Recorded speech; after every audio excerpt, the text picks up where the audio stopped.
Hi guys, the first question asks me, as you think about creating a safe environment for student learning and meeting the diverse needs of learners in your classroom, how will you integrate your Christian worldview into your daily practice as a teacher? Personally, I think one of the most important things as a Christian is to be humble, kind, and patient. I try to do it in my everyday life, especially when it comes to teaching.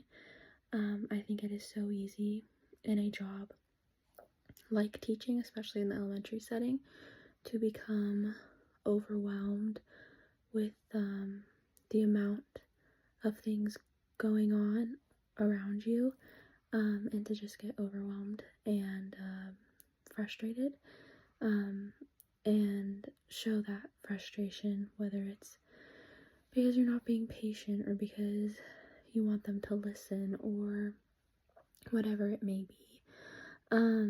I think that it becomes super easy with students who aren't always best behaved, or students who can't always control that. Personally, in the classroom I'm in, I have a good handful,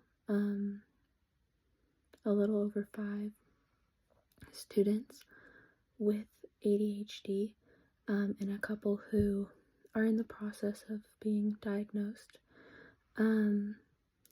So it definitely calls for a lively bunch of kids, which can create quite the environment sometimes in the classroom. I have one student in particular who has severe ADHD and was taken off of his meds. So because of that, he is constantly jumping up and down. He's pacing the classroom. He's making noises. He's having a hard time controlling his body. He doesn't want to stay focused on the task at hand or given to him. And I think it's really easy for someone to look at that and get extremely frustrated.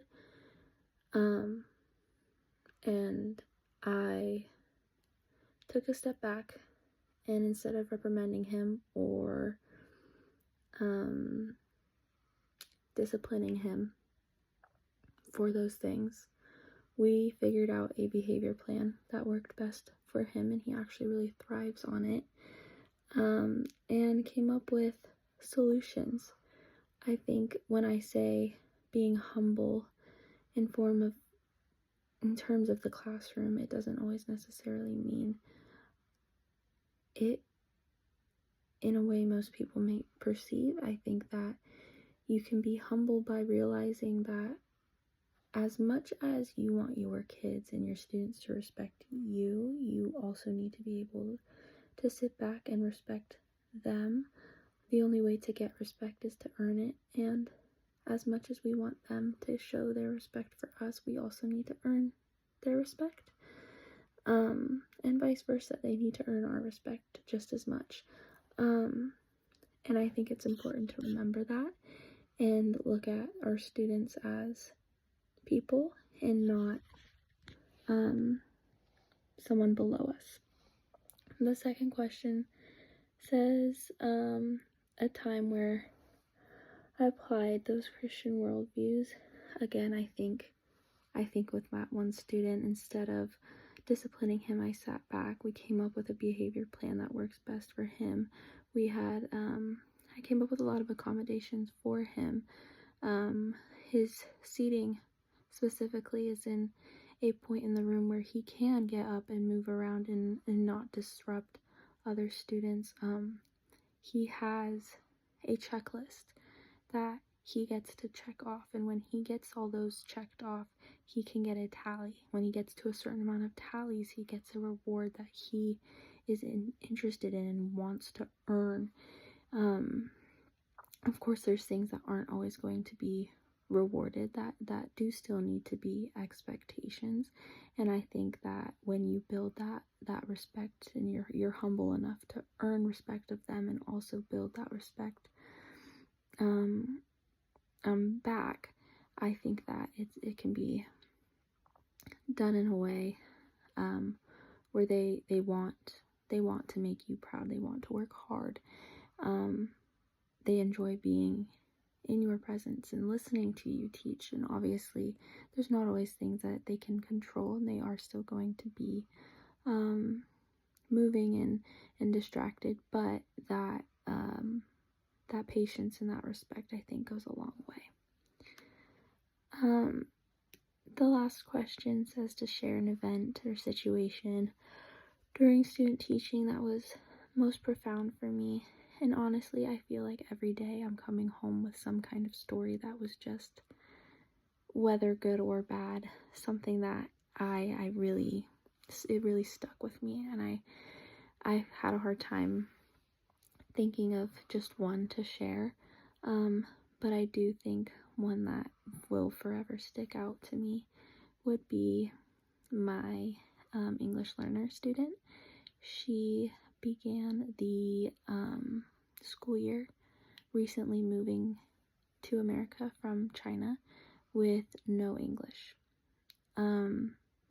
She didn't understand anything. Typically we get those students with a little bit, maybe like a hi or hello. There wasn't any understanding of the language, and it was my responsibility from the beginning to work with her. However, the Google Translate and other translation sources that we could use weren't translating over correctly because of the type of Chinese she spoke. And additionally, the newcomer curriculum for students like her was written for students that had more of a background in the language, or for bigger groups of students, and there wasn't really ways to condense it for just a singular student. We don't have any other students at her level or in the same language. So it became really discouraging at times. There were definitely days where I was wondering if what I was doing was even helping her, and there were days where I was really excited and felt like she was starting to kind of understand. But it wasn't until about week 4, maybe week 3, where she came to me on her own and said, "Miss Bilski, may I please use the restroom?" Perfect English.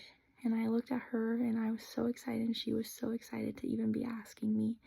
And it may seem like such a little thing, but it was huge for her. She understood what she was asking, she understood how to say it, and she understood my response when I responded back to her with a yes. Fast forward maybe a week or 2 more, and she comes into school with a handwritten card for me for my birthday, with a whole letter written to me.